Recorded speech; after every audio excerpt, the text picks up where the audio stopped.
Good morning, friends. I just wanted to show you.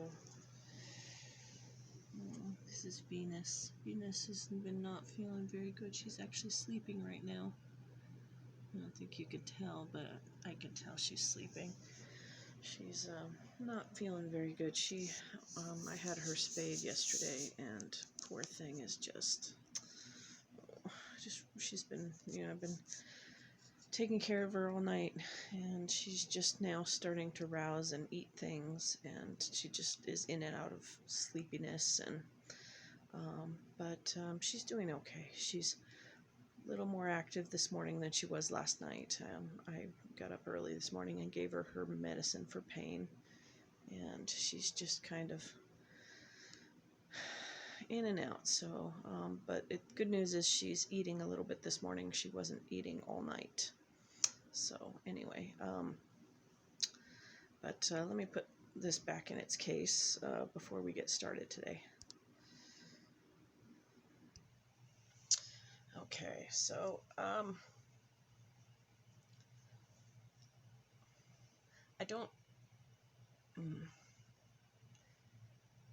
was having a little bit of trouble deciding what to talk about today, because there's so much on my mind, and I know I talk a lot about politics.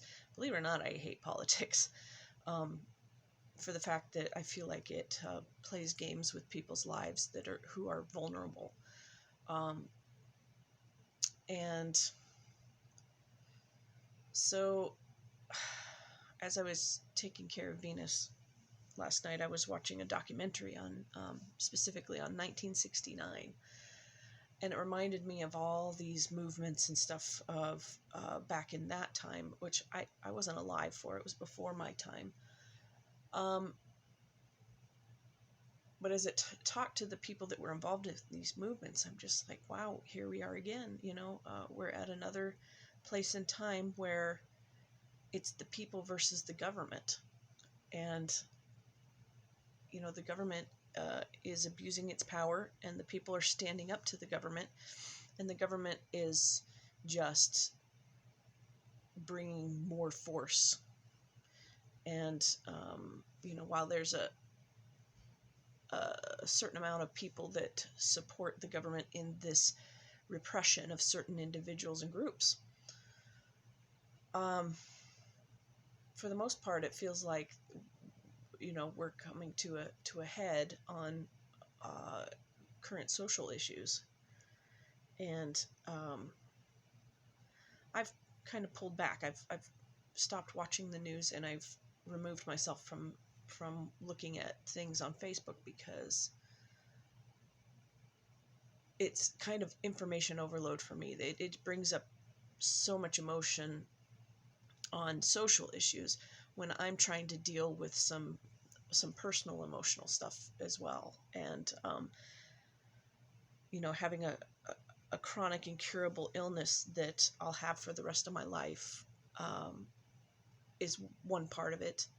Then there's coronavirus, and I, thankfully, so far, no one in my family has gotten it, but I have had friends who has people in their family who have gotten it. So, the whole, me being vulnerable, one of the vulnerable part of the community, is stressful, because there's a certain amount of the public that feels like their rights are being violated by being asked to wear masks. I mean, come on, seriously. How?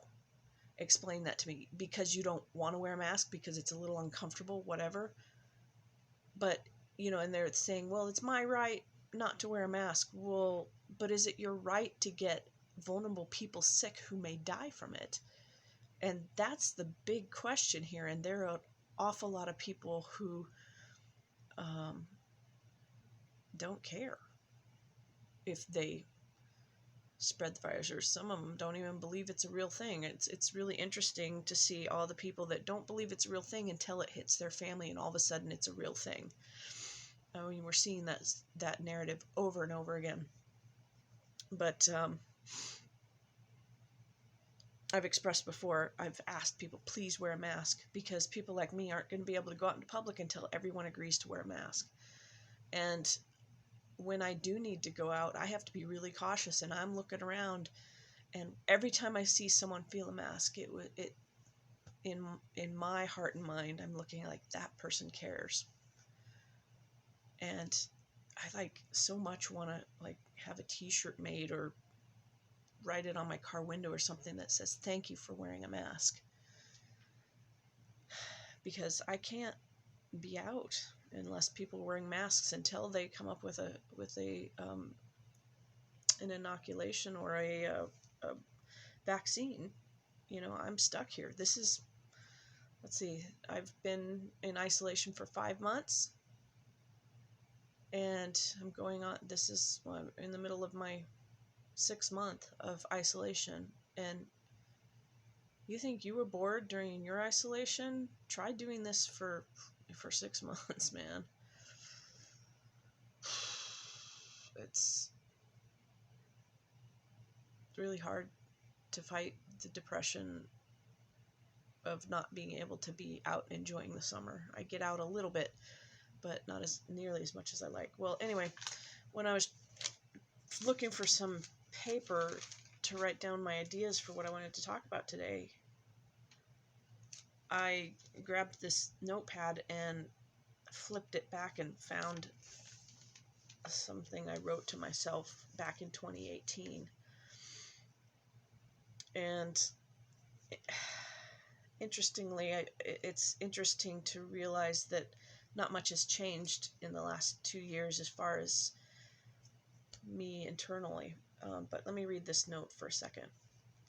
It says, this was written on October 31st, 2018, so Halloween it looks like, in 2018. It says, Dear Donna, I feel scared. I hurt all the time. My muscles are always sore. I don't have the energy I need. I'm losing abilities. I'm lonely. There is no one to take care of me as I get sicker. I fall into a category now that makes me less relatable, and that's hard for me. I like being understood, and there is no way for healthy people to understand this illness. I hate it. Why did life give me something that will give me a long, slow, painful death? I know I can't beat this, so how do I approach life now? I hate pain, and it feels like I've been sentenced to a long punishment. But I know it doesn't work like that. Even worse, I feel like a failure. It's hard to find enjoyable activities that don't require physical exertion. I like my job, but I know the physicality of it is harming me. Almost everything I love has been routinely lost or taken away. I'm afraid to care too much about anything. I don't want to do this anymore. I know what I want to do, but I would hurt many people by going down that path. I need a release. I have no idea where to find it. The only time I'm not in physical pain is when I'm asleep. So, just going to come right out and say that I was suicidal at the time that I wrote that. I've been suicidal off and on many times since I wrote that.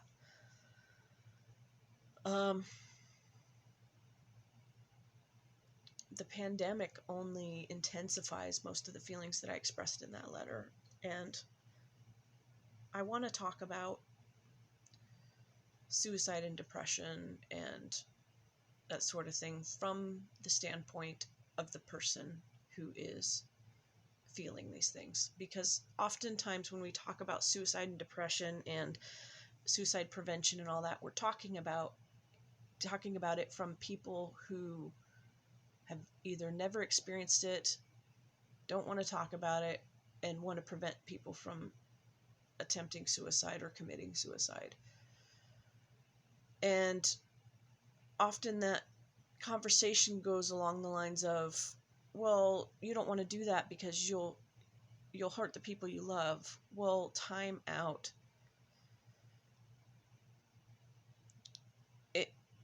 a lot of the narratives that come from people who want to talk about suicide prevention don't realize that the arguments that they make actually make it worse for the person who is contemplating suicide and who is depressed.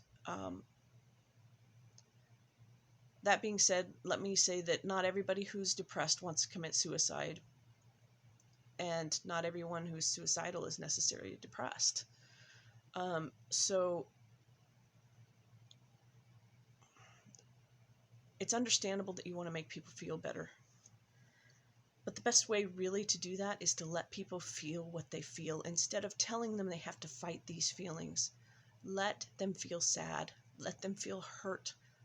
Let them feel depressed. And the best thing you could ever do for someone who's depressed is to sit alongside of them and empathize with them, and even cry with them if you can, if you feel like you can have that amount of empathy. And sometimes even no words is the best thing. Instead of trying to talk them out of something, just be there and feel it with them. Feel through it. I've learned that the best way through emotions that we don't really want is to feel through them instead of trying to push them away, because I think our society emphasizes too much of always be happy, never be down, don't spoil the mood, don't ruin it for everybody else. Well, you know what? The person that's feeling these things is a person too, and is deserving of care and love and friends and family and love and all these other things.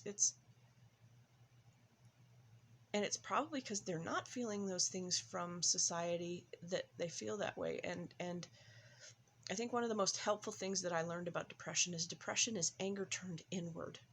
And a lot of times we're not even sure why we're angry. We've been hurt. We're trying to process a world that doesn't openly accept us with open arms. And it could be because they're a marginalized individual. They've been oppressed in some way. Maybe they've been abused. And that comes with deep pain.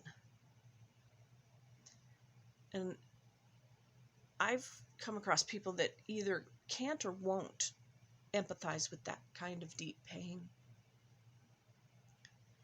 And maybe sometimes they can, and they just can't deal with their own pain, so they push you away. I mean, I think I've been on that end of things. Sometimes I'm in so much pain that I can't take anymore. That's kind of why I've gotten off of social media for the most part. Although in a way this could be considered social media. It's just I can't receive the incoming information right now. I still feel like I want to communicate with people, but I can't take all the tsunami of horrible information right now. So I've shut it off. I've disconnected a bit. And I am getting counseling, of course, over telehealth, because I can't take the chance of getting sick at a therapist right now or for any reason.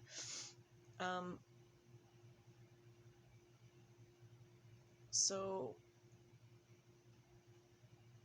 I have a lot of things that I do to try to either heal myself or comfort myself. Having Venus as my companion animal has helped a lot. I'm feeling a little emotional all of a sudden because I'm hurting that she's sick. And she's sick because I had to get her spayed. I can't have her here at the group home without having her spayed. And I think if it were up to me, I wouldn't have gotten her spayed, although there's some behavioral changes that come with spaying that are desirable. But I feel horrible that I had to put her through that pain because, the veterinarian had to do a full hysterectomy and take her ovaries out as well. Well, I recently went through that myself, and I know the pain she's feeling. And anyway, hopefully the medicine is helping her feel. She's sleeping right now. Oh man. Okay, sorry.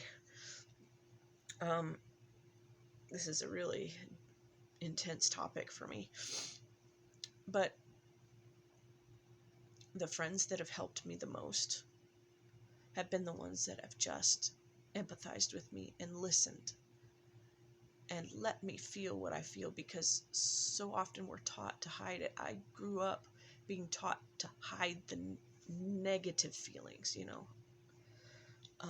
the sadness and the pain and the hurt and the anger. And that's how depression happens. When you aren't allowed to get angry, you turn that anger inward and it becomes depression. And, what I'm angry about, well, that part I kind of prefer to deal with on my own and keep to myself. But I will say I have good reason to be angry or depressed, if they're the same things, just one turned inward. But the friends that have helped me most have been the ones that have let me feel it, instead of telling me, oh, I want to make you feel better, or, and don't get me wrong, good, those are all good intentions to want to make me feel better and all that, but feeling better is just another way to push the feelings that are trying to come out and push them down, and it just prolongs the pain. The thing about feelings is they want to be felt and expressed. And if you don't express them, they don't come out. And the only way to get feelings like pain and hurt and anger is to express them and get them out. So, if you're not expressing them, you're doing harm to yourself internally. But, I had this one friend that was my best friend for a long time, who was the best at just letting me be who I was and feel what I felt. And she never acted like she got tired of it. She always wanted to know what was hurting me, and what, she wasn't afraid of what she called the darkness. And the darkness is that part of you that you want to hide from everybody else. It's not necessarily evil or anything, but she was never afraid of the miry, mucky, sewage that is inside of you that you try to hide from everyone. She wanted to see all of it, and that friend and I, due to stressors from COVID-19, have ended our friendship. So I don't have that friend to talk to anymore. And it's been hard, but it's forced me to kind of try to deal with it on my own. And,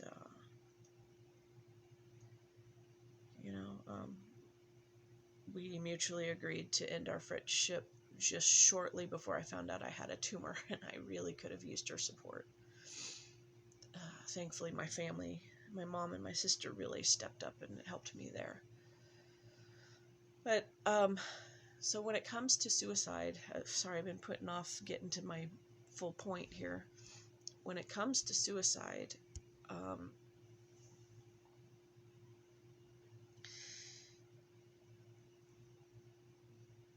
clearly nobody wants someone to literally express suicide, whether that be talk about it. People freak out when you mention you're suicidal, and they want to push you away and say, you need to get professional help, which, granted, yes, professional help definitely helps, but that feeling of nobody wants to touch the topic. Everybody wants to push you towards a professional, but won't talk to you about it themselves. They either won't or can't. I want to leave room for those that just can't handle it, but it seems like when you say you're suicidal, everybody freaks out because they're thinking about what they would have to go through if you actually completed suicide, but they never look at the pain. I have yet to find anyone else other than the one friend I mentioned that understands the pain inside and wants to help with that. Instead, they just push you aside and say, go talk to this other person. Don't talk to me about it. That hurts even more. That people can't have the presence of mind enough to say, hey, Let's talk about what's making you want to take that action. They just instead want to block it out. Okay, no, we can't talk about that. You have to go talk to this other person. Don't talk to me about that. Or they'll come up with things like, imagine how much that'll hurt your family. Now you're dumping pain on top of pain. And I mentioned that to someone who said that to me recently. And I said, don't do that. That makes it worse. And, you're throwing guilt on me. And they're like, good. And they didn't understand where I was coming from, that I was already hurting. And now you want to throw more hurt on me? Trust me, I will never talk to that person again about it. I will never go to that person again. So, all of this to say, I am very lonely. I am getting professional help. I'm talking with them about my feelings of suicide, and we're talking about the underlying reasons why I feel that. And I'll give you some idea, even though I'm not going to give you details. So this current administration is so abusive and manipulative that it reminds me of my marriage. My ex-partner was abusive in the same ways our president is right now. And I can't get away from it, It's like being married again to someone that I was trying to get away from. And even after I left that marriage, my ex pulled some things that was even, some things to get back at me for leaving her. Just really nasty, vindictive things. And over the years, I've had to cut away mutual friends that me and my ex share and let go of them. And I recently had to let go of a friendship that I was resisting letting go of because I wanted to believe that I could show her that I wasn't the person that my ex said I was. And anyway, this friend and I got into a conflict recently, and the way she was framing it made it sound like she thought that I was the bad person, when she doesn't seem to see how she's treated me over the last 9 years since my divorce. I mean, she just can't see it, and I think she feels justified because maybe she was told something that she either wonders about me or believes. And I think that was just really vindictive and nasty of my ex. And I do blame my ex, but after 9 years, I have to give some responsibility to the friend who chose to believe those things and kept me at arm's length and refused to talk to me about things that were important in our friendship. And I just, this year, I can't continue to sustain that. So I let go of that friendship too, even though it really, really hurt to do that. Because that friend and I have so much in common that I just, we should be natural friends. But, there's too much hurt this year anyway added on. And I've had to thin out what I'm dealing with. So letting go of meaningful friends is really hard. I've let go of a number of friends over COVID-19 because they, believed in conspiracies or won't wear a mask or, things that were hurtful to me, and we had conversations and they weren't willing to budge. So I had to say goodbye to them, and then there were 2 very meaningful friends that I had to let go of. And that, has added to my pain, but at the same time, the pain that was continuing by hanging on to those relationships was, I don't know, isn't conceivable to continue at this point. And who knows, maybe there'll be reconciliation down the road, but right now I've got to deal with my own stuff, and I can't add on to it. I've got to take away. I'm trying to wade through this swimming pool, or it's probably more like a lake of emotions and issues and stuff that I've been putting off because I've been too busy working on community issues or working at work. But now that I'm on disability and technically retired, and we're in COVID-19 where I can't very well actively do any of the work that I did with Lion's Pride because I'm in isolation now, so it's a good time for me to work on these things. And the hardest part is I'm mostly doing it alone. I mean, I do have a professional helping me frame these things in ways that are healthy, but it's hard. And there are days that I think that death would be better than this, but I'm trying to find ways to make life feel better. And I'll be honest, life has felt horrible for the better part of the last, well, I would say the last 9 or 10 years. But honestly, it should go through most of my marriage, so we'll say the last 13 years maybe. I haven't really felt good about my life since before I was married. Right before I was married, I loved who I was, and life felt good and meaningful and worth living, and it's been really hard. I mean, ever since living through an abusive marriage is really tough, and it's really tough to unwind it, and frankly, the pain has lasted a lot longer than the marriage even did. So it's, and another hard part of it is when I tried to talk to friends in the community that knew both me and my ex-wife.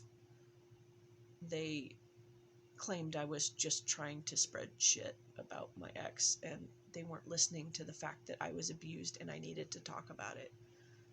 And so, again, those are friends I can't go to for companionship and release because they don't believe me. Not being believed about your pain is some of the worst shit that you can go through because it just adds to the pain when you're not believed about it. And I've had many, many, many years of that, of not being believed and just, so I've got mountains of pain in here that I'm trying to dig through. So anyway, I think this has been about the longest video I've ever made. If anybody watches it all the way through, that's good. I've got a lump in my throat now. Thanks for watching all the way through if you have. This probably wasn't a very pleasant video, but I'm pretty sure only my friends that actually know me will probably watch through this. So anyway, I miss you, and I'm trying to utilize this time to really work through my pain so I can come out of this isolation with a new look on life, and hopefully life will feel better once we come out of this pandemic. And for me, I don't know, until there's a vaccination, who knows what life is going to be. I just hope that I don't have to be isolated for the rest of my life, because this isn't fun. I like to be out and active, and even on days when I feel good, I can't do anything, so I feel kind of restless in here. So anyway, I'm not sure how to end this. I'm sorry if that was a depressing thing. It's just very raw and honest, really. So take care, my friends. I hope you're doing well. I still want to get calls and texts from you to check on me. Facebook is not an option right now. I've disabled my account for the time being. So so I'll see ya when I can see ya, and feel free to call me and talk to me. Love you. Lady Linus and friends signing off.